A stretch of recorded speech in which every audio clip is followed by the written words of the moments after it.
कहानी के सफ़र में चलिए आज सुनते हैं जयशंकर प्रसाद द्वारा लिखित रूप की छाया।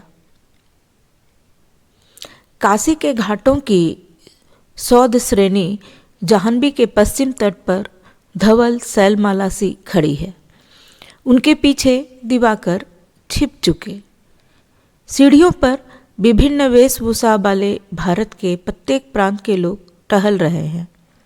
कीर्तन, कथा और कोलाहल से जाह्नवी तट पर चहल पहल है। एक युवती भीड़ से अलग एकांत में ऊंची सीढ़ी पर बैठी हुई भिखारी का गीत सुन रही है। युवती कानों से गीत सुन रही है, आंखों के सामने का दृश्य देख रही है। हृदय शून्य था, तारामंडल के विराट गगन के समान शून्य और उदास। सामने गंगा के उस पार चमकीली रेत बिछी थी। उसके बाद वृक्षों की हरियाली के ऊपर नीला आकाश, जिसमें पूर्णिमा का चंद्र फीके बादल के गोल टुकड़े के सदृश अभी दिन रहते ही गंगा के ऊपर दिखाई दे रहा है। जैसे मंदाकिनी में जल विहार करने वाले किसी देव द्वंद की नौका का गोल पाल। दृश्य के स्वच्छ पट में काले काले बिंदु दौड़ते हुए निकल गए। युवती ने देखा वह किसी उच्च मंदिर में से उड़े कपोतों का एक झुंड था।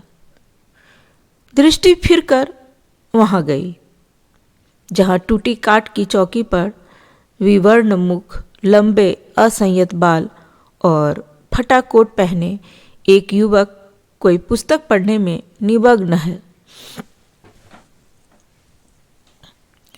युवती का हृदय फड़कने लगा।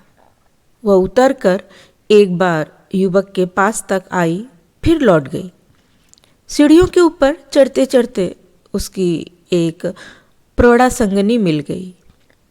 उससे बड़ी घबराहट में युवती ने कुछ कहा और स्वयं वहां से चली गई। प्रौढ़ा ने आकर युवक के एकांत अध्ययन में बाधा दी और पूछा, तुम विद्यार्थी हो?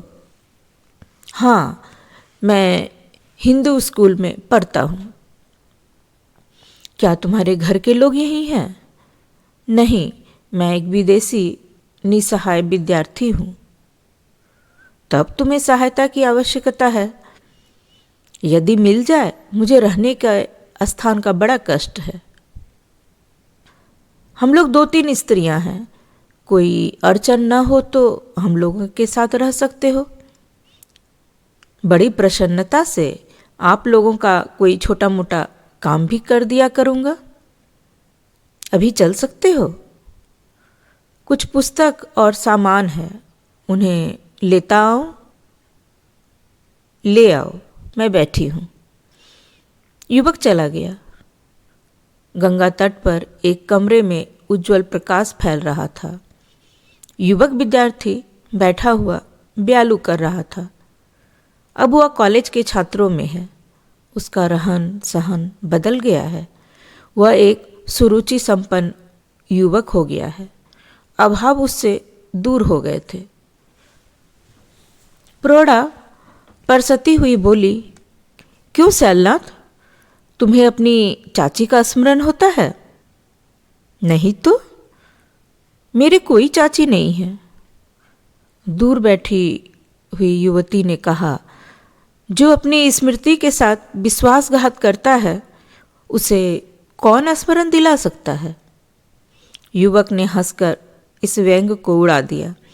चुपचाप घड़ी का टिक टिक शब्द सुनता और मुंह चलाता जा रहा था। मन में मनोविज्ञान का पाठ सोचता जाता था। मन क्यों एक बार एक ही विषय का विचार कर सकता है? प्रौढ़ा चली गई। युवक हाथ मुंह धो चुका था। सरला ने पान बनाकर दिया और कहा, क्या एक बात मैं भी पूछ सकती हूँ? उत्तर देने ही में तो छात्रों का समय बीतता है।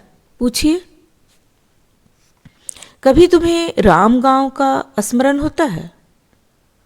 यमुना की लाल लहरियों में से निकलता हुआ अरुण और उसके श्यामल तट का प्रभात स्मरण होता है? स्मरण होता है। एक दिन हम लोग कार्तिक पूर्णिमा स्नान को गए थे। मैं बालिका थी। तुमने मुझे फिसलते देखकर हाथ पकड़ लिया था। इस पर साथ की और स्त्रियां हंस पड़ी थी। तुम लज्जित हो गए थे। 25 वर्ष के बाद युवक छात्र ने अपने जीवन भर में जैसे आज ही एक आश्चर्य की बात सुनी हो। वह बोल उठा, नहीं तो। कई दिन बीत गए।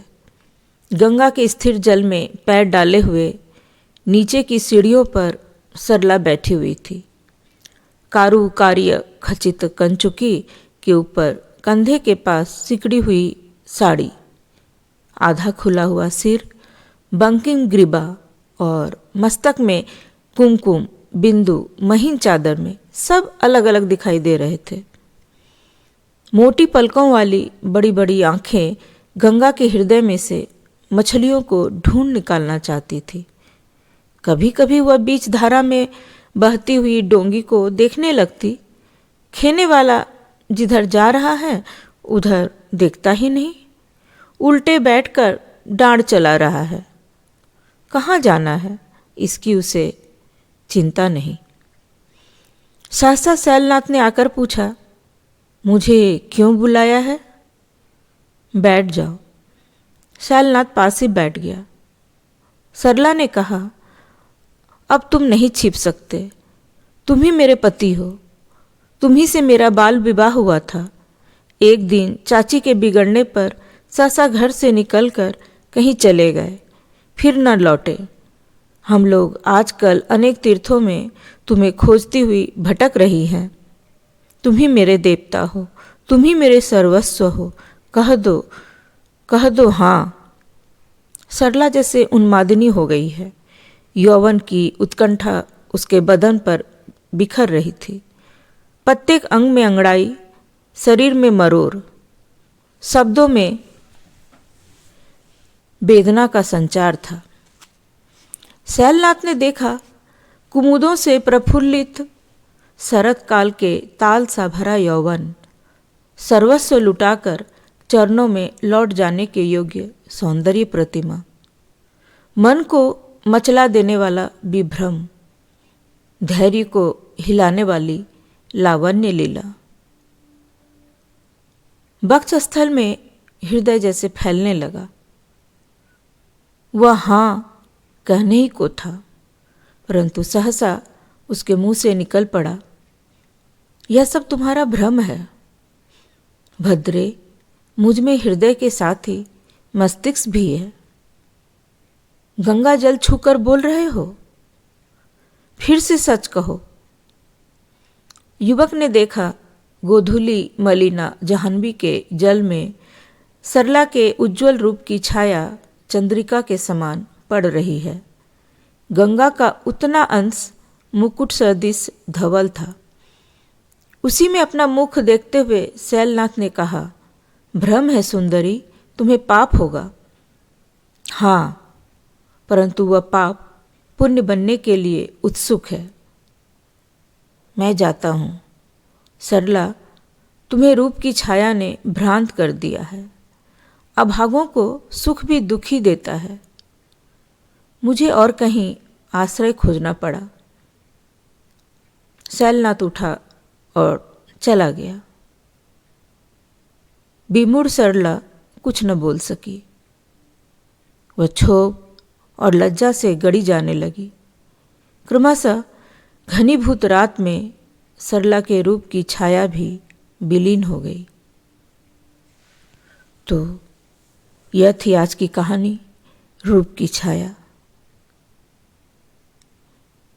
कहानी का अंत तो दुखद ही था, लेकिन कोई बात नहीं, फिर मिलते हैं एक नई कहानी के साथ।